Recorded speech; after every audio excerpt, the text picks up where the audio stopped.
Долгие годы наши государства представляли собой два полюса, две крайние противоположности. Нас хотели сделать непримиримыми врагами, и это самым трагическим образом отражалось на судьбе человечества. Мир сотрясали штормы конфронтаций. Он был близок к тому, чтобы взорваться, умереть и не воскреснуть. Теперь этот дьявольский сценарий уходит в прошлое. Разум одерживает верх в борьбе с безумием. Завершился период, когда Америка и Россия держали друг друга под прицелом и в любой момент были готовы нажать на спусковой крючок. Вспоминая известный американский фильм «На следующий день», сегодня можно сказать, следующий день будет мирным. В этом дне будет меньше страха и больше надежды на счастье наших детей.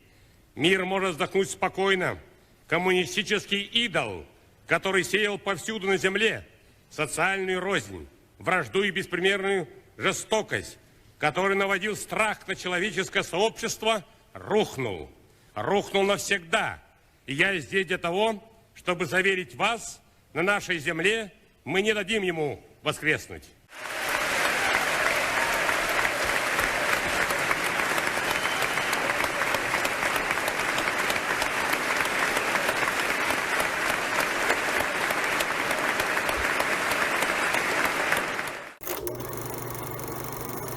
Всем привет! Hello everyone.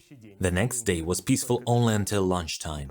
Less than 20 years had passed since the collapse of the Soviet Union, when the contradictions of global capitalism once again forced states to embark on the path of economic, political and sometimes military hostility. And the further, the stronger the desire to brandish arms in defense of the interests of national capital. And this makes governments around the world stuff hundreds of billions of dollars into their military budgets. 2020 set another record. Global defense spending renewed its historical maximum, coming close to the $2 trillion mark.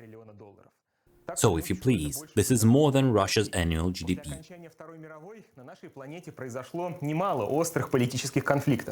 The Caribbean crisis, the wars in Vietnam and Korea, the intervention in Iraq and Libya. Never before has humanity made such huge investments in the destruction of civilization as it is today. Even the coronavirus pandemic did not prevent global militarization. While global GDP fell by almost 4.5% due to the economic impact of the epidemic, military spending rose by more than 2.5%. И мы как мученики попадем в рай, а они просто сдохнут.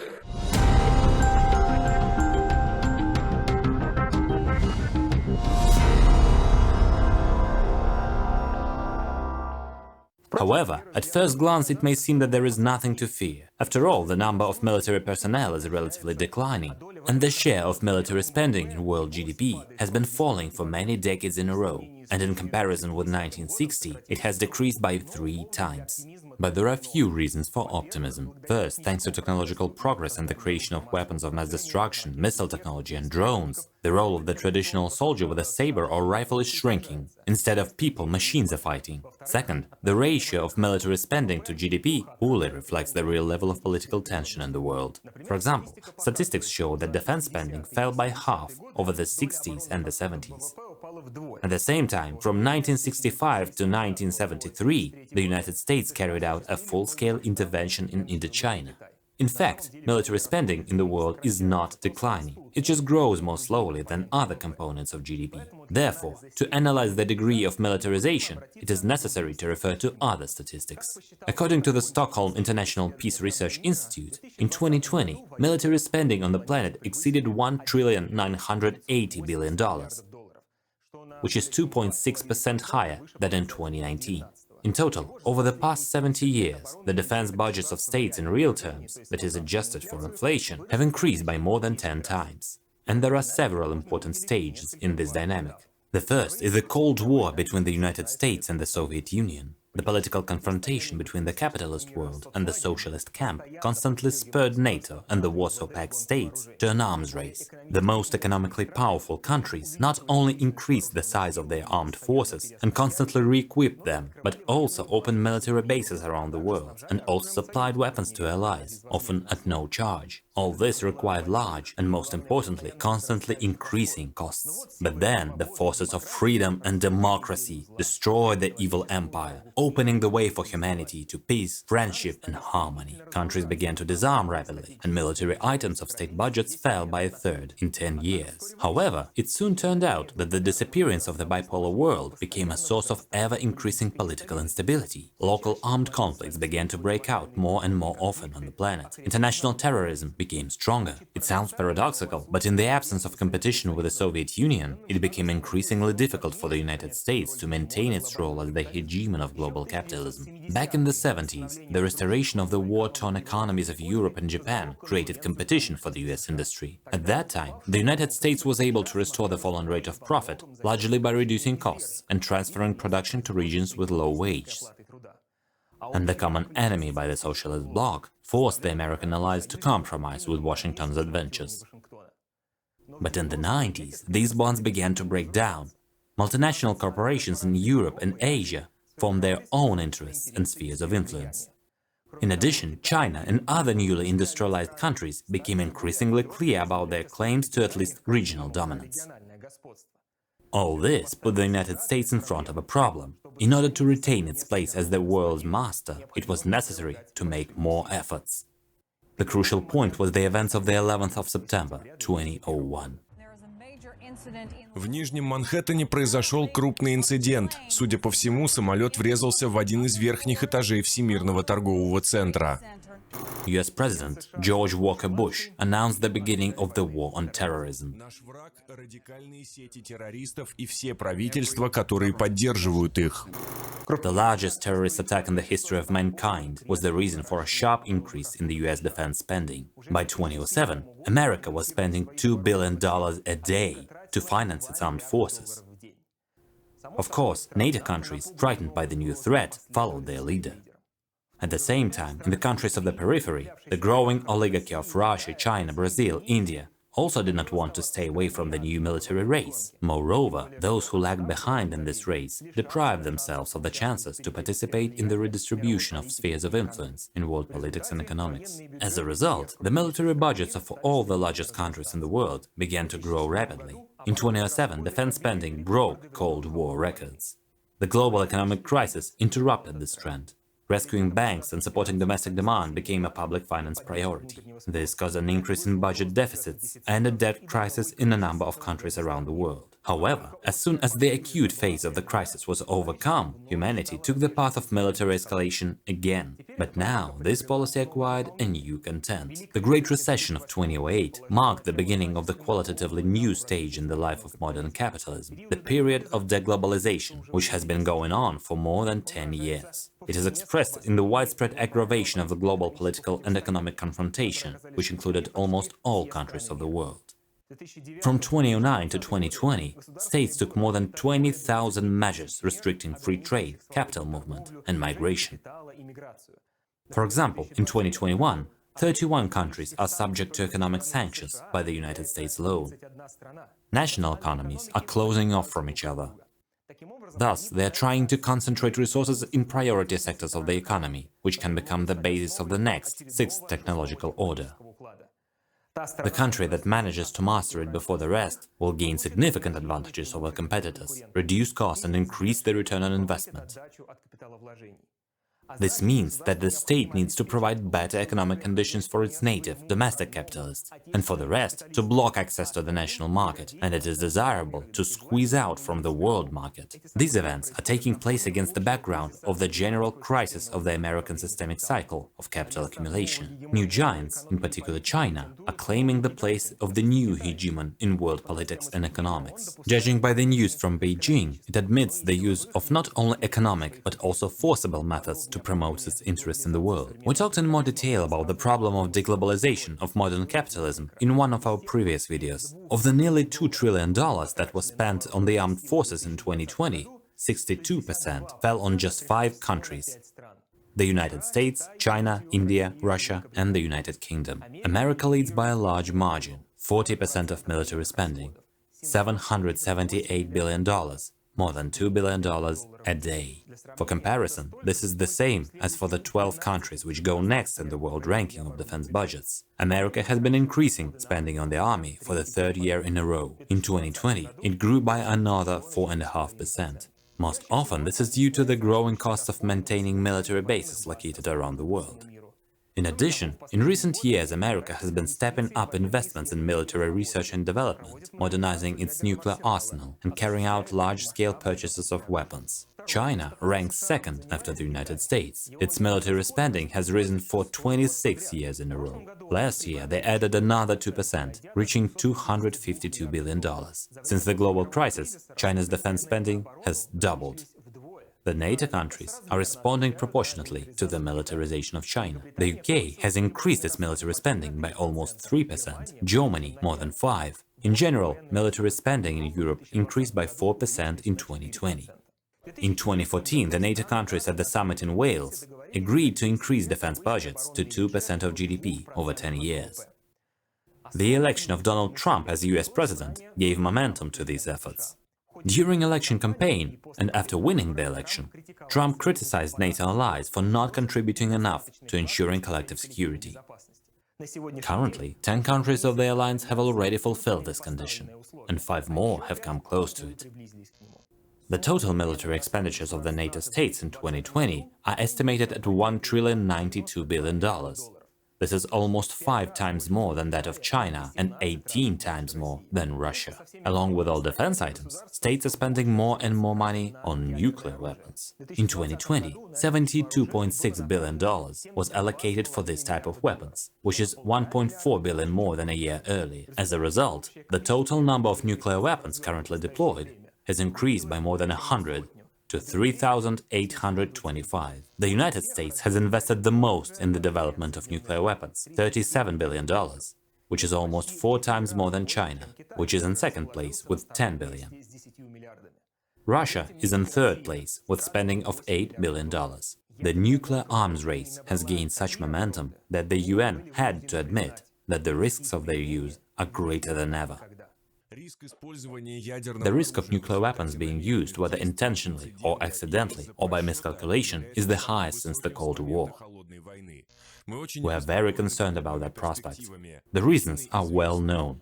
These are the relationship between the nuclear-armed states, increasing the multipolar nuclear order, regional tensions, the qualitative nuclear arms race, the growing role of nuclear weapons in national strategies. In short, there are objective conditions for the rapid growth of military spending throughout the world. We are witnessing a new round of struggle for the redivision of the world amid economic turbulence. In the conditions of deglobalization, the power of the armed forces is a weighty argument in the still relatively peaceful disputes of the largest imperialist predators at the tables of international forums and summits. History has shown that the period of illusory good neighborliness cannot last long. The interests of big business will inevitably push states to the path of political confrontation again and again. This issue was the subject of the famous dispute between 2 as much famous thinkers of the early 20th century, Vladimir Lenin and Karl Kautsky. Responding to Kautsky's thesis that wars were no longer inevitable in the modern world, since a small number of monopolies agree among themselves on the division of the world, Lenin argued, "We ask, is it conceivable, assuming that the capitalist system remains intact, and this is precisely the assumption that Kautsky does make, that such alliances would be more than temporary, that they would eliminate friction, conflicts and struggle in every possible form? The question has only to be presented clearly for any other than a negative answer to be impossible. This is because the only conceivable basis under capitalism for the division of spheres of influence, interests, colonies, etc., is a calculation of the strength of those participating, their general economic, financial, military strength, etc. And the strength of these participants in the division does not change to an equal degree. For the even development of different undertakings, trusts, branches of industry or countries is impossible under capitalism. The military confrontation between states that use tanks, planes and missiles to clear the path to profit for national business is an objective condition for capital accumulation, an integral feature of capitalism that accompanies it throughout history. However, every social process and phenomenon also has a subjective factor. that is more or less conscious activity of the subject of history, which is the masses, social groups, classes, parties and individuals.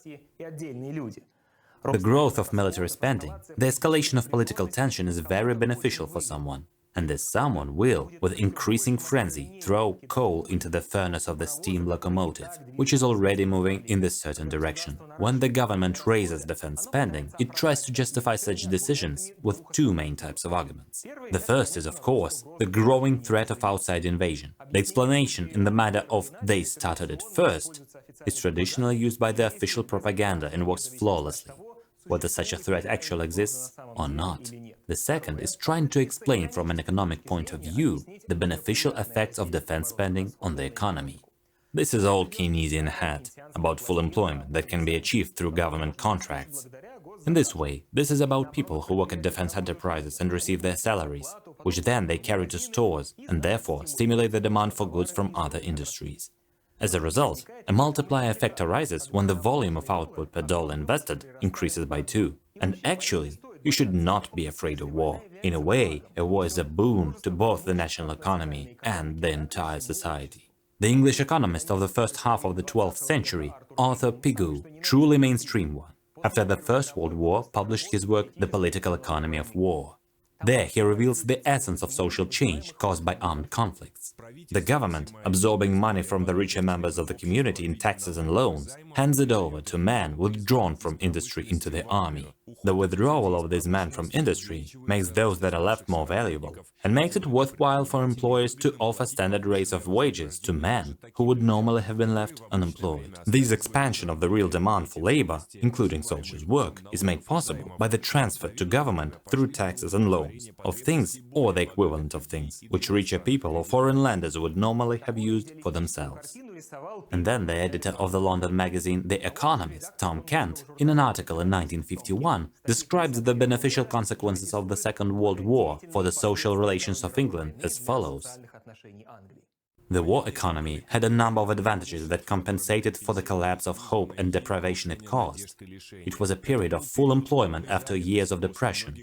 More accidentally than intentionally, these policies led to a very significant reduction in income inequality.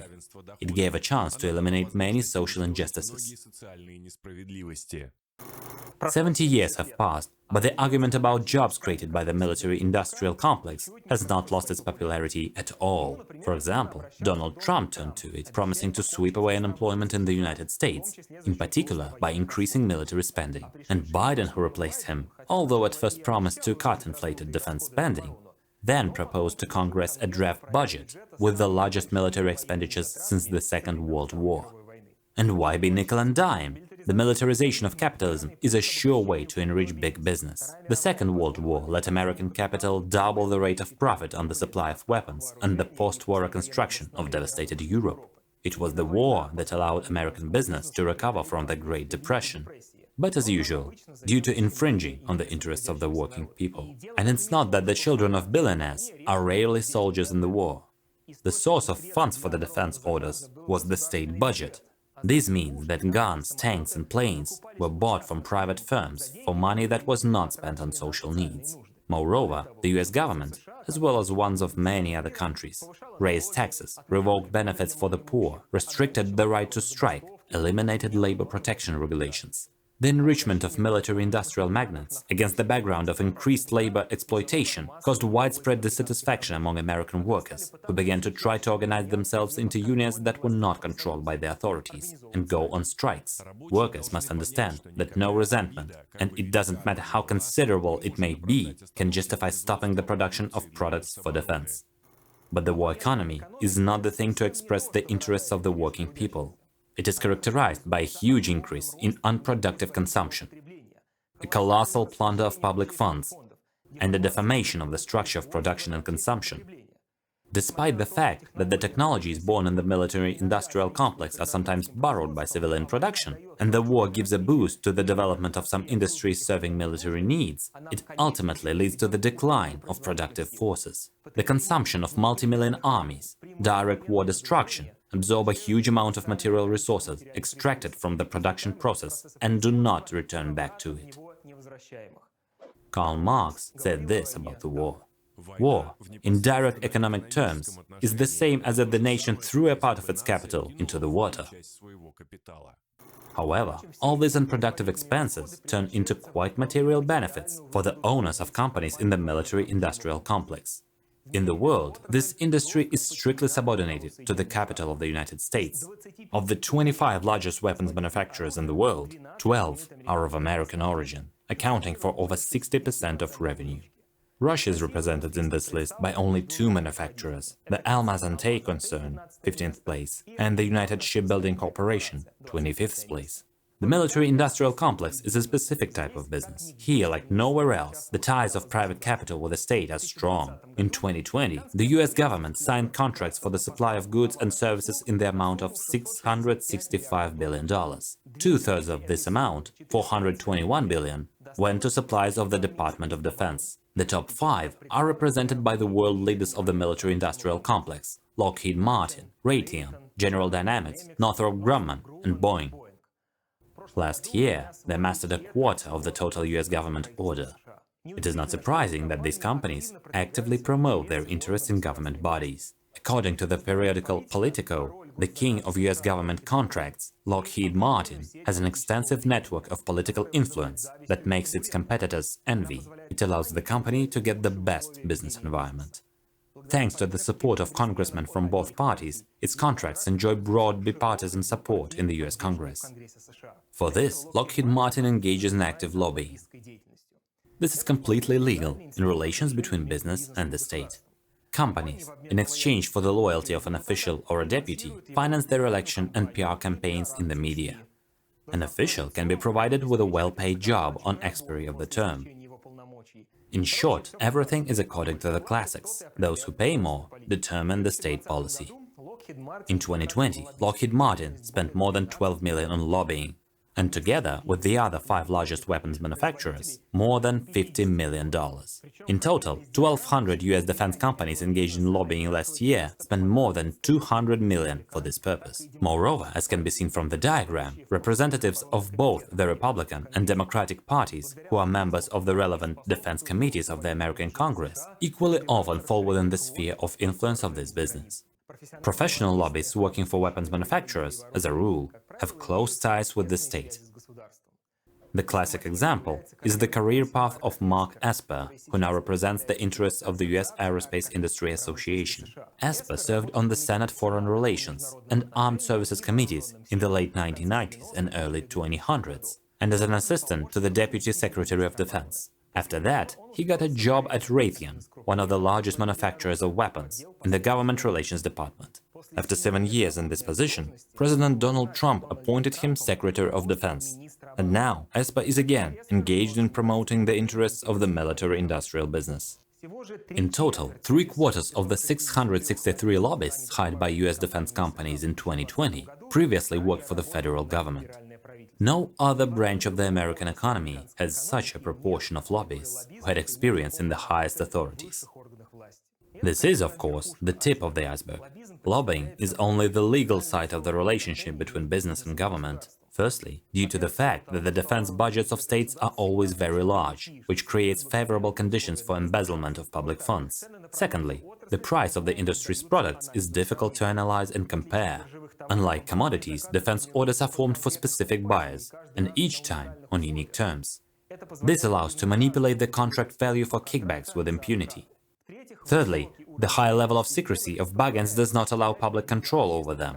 For the reasons given, the researchers of the military-industrial complex classify the industry as one of the most significant sources of corruption in the modern economy. Put it shortly, the global growth of military spending is an important indicator of the development of the modern world. It reflects the escalation of political tension, which naturally follows from the strengthening of economic contradictions between the most influential players on the world stage.